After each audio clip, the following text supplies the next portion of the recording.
If We're Being Honest, by The Queen of Wump. Read for you by Charcoal Bits. Summary. So, we'll just blurt out random things? Bnha asked. Like the fact that I can't eat sandwiches not cut down the middle. Snickers rose from the class as she turned a bright red. Aizawa sighed. Not exactly. The quirk is a weird mix between a truth quirk and a prone to suggestion quirk, thanks to the boy's parents. It means you'll be under the effects of a normal truth quirk, but you also won't have the ability to keep yourself from oversharing. So we'll all be spouting fucking word vomit like Deku? Yes, Bakugo. Fucking word vomit. Or, Class 1A is hit by a very powerful truth quirk, and lots of things come out. Some things are quite harmless. Quite the opposite, really. Other things are quite funny. And some open wounds that never really healed. Chapter 1. Hit by a very inconvenient quirk. So, you're saying this will last a whole month? Uraraka exclaimed. As far as the quirk specialists are saying, yes, Aizawa said tiredly. The light from the windows cast a shadow over his face that made him look almost like a ghost. The child that caused this doesn't have very good handle on their quirk, and it's a powerful one. A month is the least amount of time it will last. It's lucky just this class was affected. So we'll just blurt out random things? Bnha asked. Like the fact that I can't eat sandwiches not cut down the middle. Snickers rose from the class as she turned a bright red. Aizawa sighed. Not exactly. The quirk is a weird mix between a truth quirk and a prone to suggestion quirk, thanks to the boy's parents. It means you'll be under the effects of a normal truth quirk, but you also won't have the ability to keep yourselves from oversharing. So we'll all just be spouting fucking word vomit like Deku? Yes, Bakugo. Fucking word vomit. This doesn't make any sense, Midoriya cried. There's no way a quirk of someone so young would be powerful enough to work on such a large group of people for so long. And even if it were, why was the range of the initial blast so small if it was that powerful? The logistics alone. Shut up, nerd. It doesn't matter how it works, Mr. Aizawa said, already looking more exhausted than he had at the beginning of class. As of right now, due to this quirk, you are not to leave campus, your phones are being confiscated, and the Wi-Fi is being shut down in your dorm. Numerous protests accompanied this announcement, and Aizawa gave them a subtle glare to quiet them. I feel I don't need to remind you that if anything confidential were to get out due to this quirk, it would be disastrous. Most of the class paled at that. The idea of one of them spilling information that the media, or worse, the villains, could use for their own malicious intent was enough to shut them up about having no internet or phones for so long. That being said, Aizawa continued, after letting that sink in for a moment, you all will probably share things with each other you would rather keep hidden. I implore all of you to be accepting of one another's faults and words. You will all be heroes together one day, and that means you will have to trust one another. The class took in what he said solemnly. If this was what they had to do because of this quirk, then that was what they were going to do. It didn't mean they had to like it. The first few unexpected truths weren't all that much. A couple of, no, I wasn't paying attentions, and a few, yes, I did the homeworks in class were to be expected, especially considering the work ethic of some of the students. Those caused the class to laugh, if a bit awkwardly. It reminded them that they had to watch what they were saying at all times, even if they knew deep down that there was nothing they could do about it. The first interesting truth to come out was from Bakugo. I'm not actually going to bed early. I just want to use that time to read romance novels, but I don't want anyone to know I read them. That admission had come with a hand slapping over his mouth as the entire room stared at him.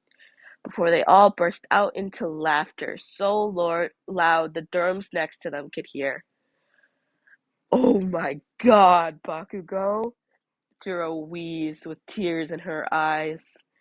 The rest of the class, the rest of the self-proclaimed Baku squad were too busy rolling on the floor to even say anything, ignoring the almost death threats that rapid fired from the boy's mouth. If anything, the shout of I will metaphorically kill you," made them laugh even harder. They refused to let it go, and for hours they asked him about all his favorite books and what part of the gushy romance stuff he liked the best. They finally dropped it when Bakugo threatened to shave all of their heads, and because of the quirk, they knew he was being dead serious.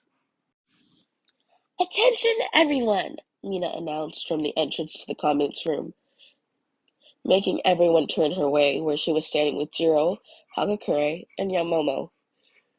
"What's up?" Kirishima asked from his place at the table, where he was currently engaged in a very intense game of Uno with Kaminari and Sero, who were all finding it very hard not to shout out what cards they had in their hands. "Well, the girls and I were thinking—" "It was totally your idea, Mina," Jiro interrupted. "Well, you guys supported me and everything, so you should get credit too, since you guys are my best friends and I appreciate everything." "We get it!" Bakugo yelled from the kitchen. "The stupid truth quirk is making you spill your guts about love and friendship. Get to the point." Mina turned pinker than normal, rubbing the back of her neck. "Well, since Aizawa said we can't use the internet for the whole month, and none of us have our phones anymore, we were thinking we should totally have a bunch of movie nights," Hagakure shouted excitedly. Raka shot up from her seat on the couch by Ida, eyes shining. "That's an amazing idea!" "But what about the truth quirk?" Kaminari said. "Like, if we're all together all the time, won't it be even easier to reveal stuff about ourselves?" "Eh? Eh? Since when did Dunceface get a brain?" "But think about it," Kirishima said. "We hardly ever get this much time to bond with each other. And now, since we can't, and now, but now we can since we're pretty much isolated to the dorms. I, for one, don't want to spend all my time holed up in my room." "Kirishima's right," Midoriya said, seemingly deep in thought. "We're all going to be heroes someday, and that requires a deep level of trust, just like Aizawa said. If we don't trust each other to sit together while anything could blurt out at any moment, we won't be very good heroes. How can civilians trust us when we can't trust each other?" He looked around and noticed everyone staring at him. I mean, Midoriya!" Ida suddenly cried, launching toward him with vigor. "That was truly inspiring. As class rep, I couldn't have said it all better myself.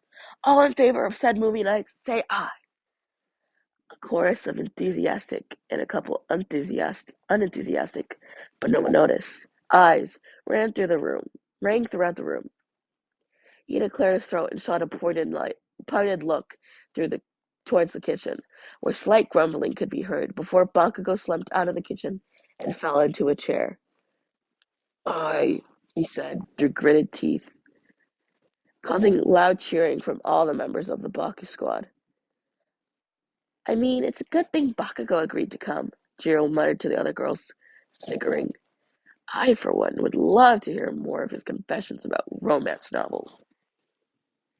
She was louder than she meant to be, which meant Bakugo definitely heard her. "What did I say about shaving your head, Ears?" "I mean, she has a point," Nina said, apparently ignoring whatever threat to her hair Bakugo was imposing. "You really don't seem like the type of guy to like sappy stuff." "Well, I started liking it when I was younger, but kind of grew out of it as time went on because—" "Oh no, you don't, you fucking pink demon!" Mia laughed, but she didn't stop. "Wait, if you grew out of it, then why do you still read them?" "Because it's not actually I can have a romance with the person I want, so I choose the next best thing." he snapped before his eyes widened, as did everyone else's in the room, and he promptly smacked a hand over his mouth. Mina's eyes turned to stars as she shot up in front of Bakugo's now scarlet face, prying his hand away. Who? Who is it? Tell us right now! The entire common room was staring at them now, and their eyes were glued to Bakugo as he slumped down in his seat, seemingly to get as far away as Mina as possible. I do not want to tell you. Everyone in the room knew how much willpower Bakugo was using right then. The effects of the quirk were extremely powerful, and to resist a direct question like that was near impossible. Please, who is it? I'll love you forever. She dragged out the last word as she slid down to the floor. Ida stood up abruptly. It is extremely unheroic of us to take advantage of a shitty hair, Bakugo blurted out yet again, smacking himself in the face. He seemed to be doing that a lot lately. Nobody moved, but all eyes slowly shifted to the redhead at the table, who was growing redder by the second. Kirishima stood up slowly. Are you serious, man? Bakugo groaned. I am literally fucking incapable of not being serious right now, you dunderhead. Good, because I like you too. Bakugo shot up out of his seat, nearly smacking into Mina on his way up. Wait, really? I mean, you were the one who just called me a dunder. Bakugo cut him off by smashing their lips together, and if the entire common room cheered, they didn't really notice. Well, maybe something good will come of this quirk, right? Midoriya said to Shinso sometime after the other two had gone upstairs for some romance reading. Well, I would hope, Todoroki said blankly from across the room, hardly looking up from his book. Because I like you as well. The green-haired boy choked. Wait, what? So, Kirishima said, from his place on Bakugo's bed, unable to stop the grin from forming on his face. You really like me back? Said boy huffed from his desk chair. He was sitting on it backwards, with his chin and arms resting on the back of it. It made him look quieter than normal. I mean, yeah. Kirishima's insides turned even gooier than before. He couldn't help but blurt out the words. I think I've liked you since I first saw you. You were always so strong, and I really admired that, you know? Bakugo looked uncomfortable. It wasn't like that for me. When I got to UA, everyone was just an obstacle for me. I saw this place as a tool, and I didn't care who I had to hurt to get my way. But then you tore down my stupid walls and made me actually care about someone for once. I think I realized I loved you when you reached your hand out to save me. Bakugo finally looked up at the end of his mini rant before turning pink. I mean, I mean, you love me? Yes. Kirishima realized his eyesight was turning misty as he stood and placed his hands on Katsuki's. Good. I love you too. Okay, don't freak out, Izuku told himself as he stared across the room at Todoroki. Your crush just confessed you under the effects of the truth quirk. Yeah, totally fine. Todoroki? He said, voice slightly shaking. What? I'm gonna give you guys some privacy, Shinso said from next to him, and Izuku saw a trace of a smirk as he stood, and then he realized that they were the only ones left in the common room. Before he knew it, the elevator doors were sliding shut, and it was just the two of them sitting alone in the almost dark room. Yeah, don't freak out. Midoriya, is it okay if I come sit next to you? Of course it is, Izuku replied before he could even had a chance to think. This quirk really was something. He already had several pages of it in his notes dedicated to it. How it seemed to know the truth before you even had a chance to think of any lies. Todoroki sat by him, and his weight made the couch dip down slightly so that Izuku was almost leaning on him, which totally did nothing for his don't freak out mentality. Izuku took a chance and glanced up at the other boy and found himself staring right into his eyes. As red as he knew his face was, he couldn't seem to look away. I'm sorry, Todoroki said. I didn't mean to say that so abruptly. It's just with this whole truth quirk thing. I get it, Izuku said as he looked down again. I've said weird things too. Earlier today I told Sue about my underwear being All Might things totally unprompted. And I just told you. Totally unprompted. Izuku wanted to die of embarrassment. But he heard, more so felt, Todoroki chuckle next to him. Very on brand for you, I must say. Izuku chuckled too, before falling into silence. And oh boy, was that hard right now. And then tried to speak again very carefully. Todoroki? Shoto. Izuku blanched. What? The dual-haired boy looked a bit shocked, even at his own words, but nevertheless spoke on. Call me Shoto. I think we're close enough for that. Now he knew his face was definitely red, but his mouth somehow opened on its own. In that case, call me Izuku. Was Shoto red now too? Alright, Izuku. Oh man, this was going to end badly. He just knew it. But wait, Todoroki had already said that he liked him. So you do like me back? The words spilled from his mouth before he could stop them. That was getting very annoying very fast. I already said, wait. Shoto shifted to look at him better, his eyes widening in apparent shock. Back? He looked up at him, into his two-toned eyes, thinking about the moment in the sports festival where he lit up and it was beautiful. But somehow that dark common room made him look even more so, and said, yeah, back. There was a moment where neither boy said anything, before Shoto laughed. Really laughed. And man, if that sound wasn't the most precious thing Izuku had ever heard. And no, there definitely weren't tears in his eyes.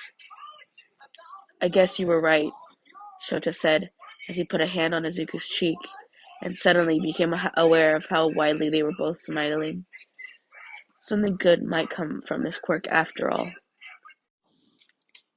Izuku was on his way to homeroom, hand in hand with his new boyfriend, which was an incredible in its own right.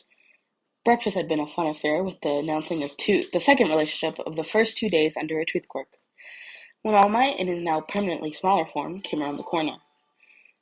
Young Midoriya, he said with a wave, before catching sight of him holding hands with a dual-haired boy. I see the truth quirk has done some good, eh? Izuku immediately turned red, flailing his arms in an attempt to mask how flustered he was. He had to guess it probably wasn't working. Hey, All Might, he said, his voice a little too high. The hero in question simply chuckled. Is it okay if we talk for a moment? Aizawa has already excused you from homeroom.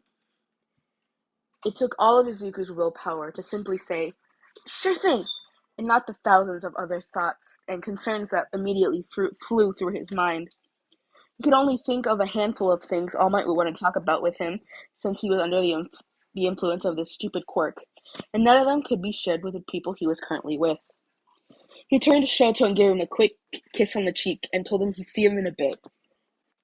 I really like it when you display your affection for me, Shoto said before turning bright pink. I'll be sure to do it more then, Izuku said automatically, also turning pink, before falling in all Might to the teacher's lounge.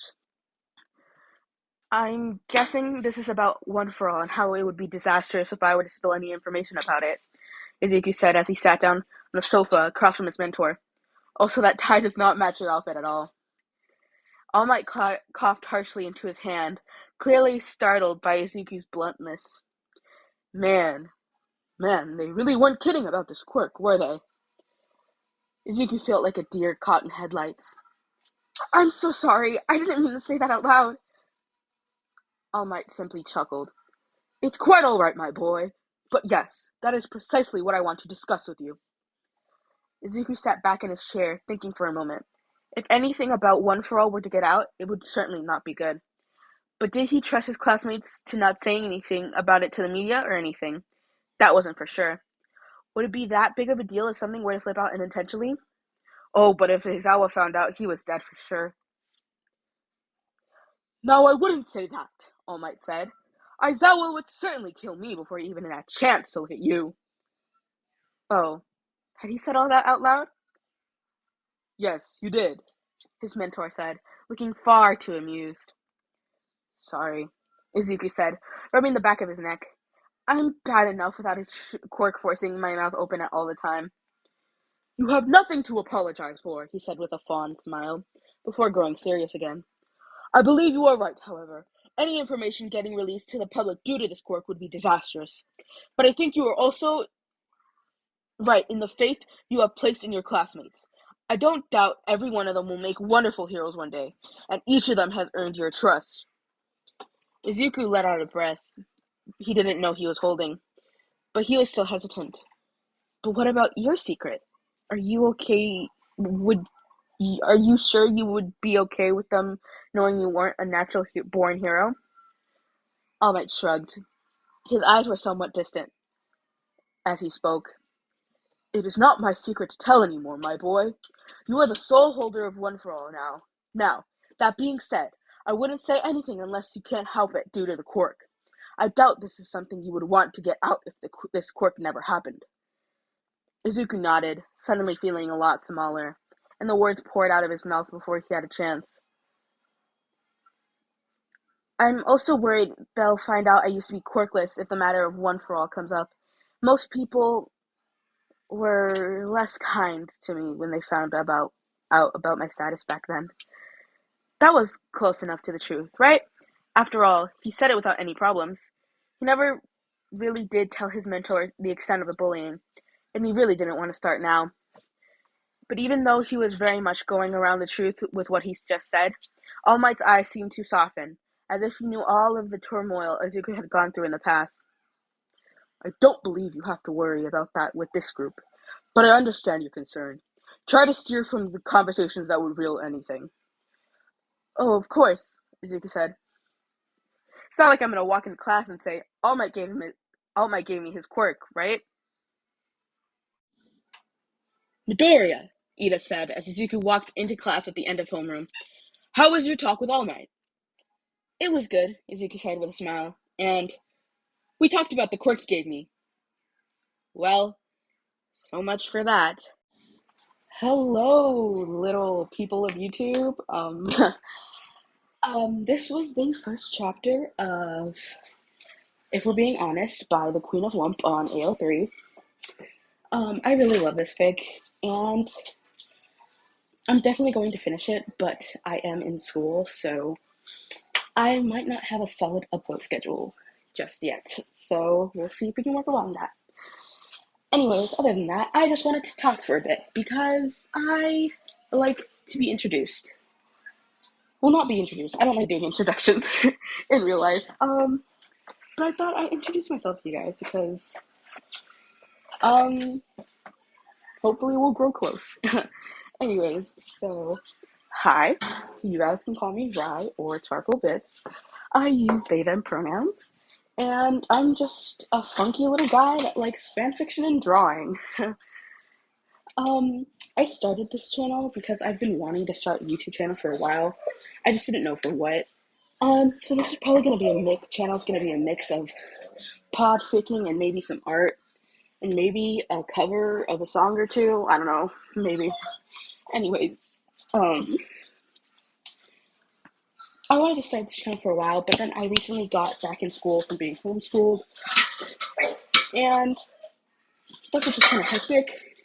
But then I came down with a cold and I had to stay home. And I thought, well, I have some extra time on my hands now, so why not? Anyways, so if you do notice an inconsistency in between the beginning of this podfic and the end, it's because I was sick and my voice isn't the same. So, yeah, and I wanted to start the channel also because I really love fanfiction, obviously. And I noticed a lot of my very favorite fanfics don't have podfics. And I really love listening to podfics because, It's just sometimes it's like an audiobook. I like audiobooks too, but like when I'm cleaning, I can't exactly look at my phone to be reading fan fiction, and sometimes music just doesn't hit the spot. Um, so yeah, that's why I started this channel. Anyways, um, if you could like and subscribe, that'd be awesome. If you can't, that's chill too. Um, Other than that, if you could leave a comment as well, you can chat in the comments because I desperately need friends. Anyways, other than that, I think we're good. So till next time. Yeah, till next time. Sorry. Yeah. Okay, bye.